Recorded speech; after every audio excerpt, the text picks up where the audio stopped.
how to change SSS membership type from employed to voluntary online. Hello everyone and welcome to my channel. Panibagong tutorial na naman ang ibabahagi ko sa inyo sa araw na ito.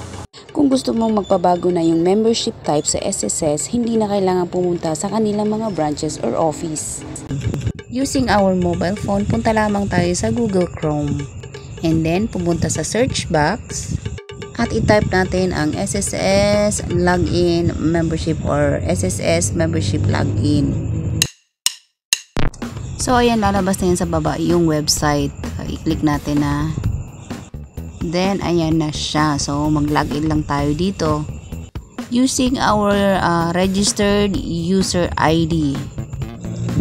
So, iyan ay survey lamang. So, pinutin natin itong maybe next time. Tapos, X lang po natin yan, yung notification. So, andito na tayo. Punta lamang tayo dito sa may payment reference number o PRN. Pag pinindot natin yan, so ito yung lalabas. Ngayon, ang gagawin natin, pindutin ulit natin itong PRN sa taas. Wait lang nga, i-zoom natin. Ayan. So, pindutin natin itong contribution, then generate PRN yung sa baba. Then, ito na yung lalabas. Ayan. So, i-click natin itong generate PRN. So, ayan. Then, i-change lamang natin itong membership type into voluntary. So, ayan. Tapos, applicable period, baguhin na rin natin kung anong period ang babayaran natin. So, dito sa akin, ang ginawa ko is from January to March. So, isang quarter. Magse-select na po tayo ng ating premium. So, ayan, maraming pagpipilian. Depende po sa magkano yung ilalagay nyo. Sa akin is 1.4. So, wag na po natin lagyan yung WISP na yan. So, ang total na babayaran natin ay 4,200.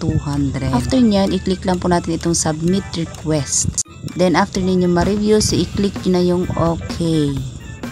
So, after natin i-click yung OK, so yan na po yung lalabas. Yan. So, ngayon, ang next natin gagawin is pinutin natin itong back to PRN list. Yan, no? So, yun.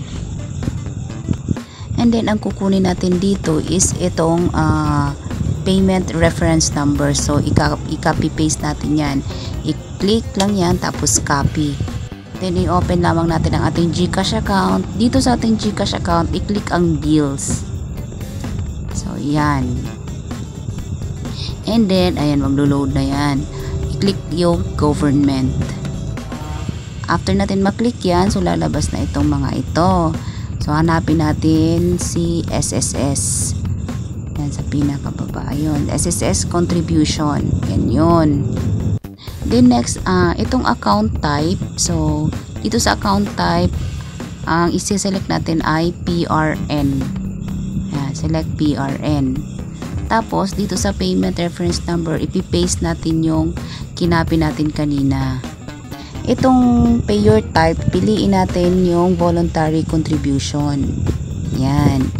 Tapos, yung sa email address naman, optional lang naman yan. Pero, lalagin ko pa rin. Then, click next. Then, i-review natin bago natin siya i-confirm. Ayan. Click confirm pag okay na. So, ayan. Yan na yung resibo sa binayaran natin. Real time po ang pag-reflect ng bayad natin sa SSS using GCash. So, ayan, no. Nag-reflect siya agad. Nandyan siya sa pinaka-baba, yung 4,200. So, after natin magbayad, kung titingnan natin dito sa ating member details, so, hindi pa siya nababago. Ayan, no. Employee pa yung nakalagay. So, antayin lang po natin yung 3 working days para mabago po yan. While waiting sa 3 days, so, i-check lang po natin itong ating status kung nabago na siya o wala.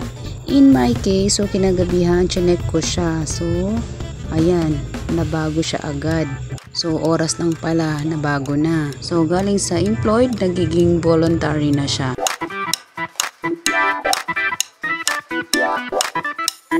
Yan lamang po, maraming salamat sa panunood. So in my next video, tuturuan ko kayo kung paano mag-change ng ating mailing address.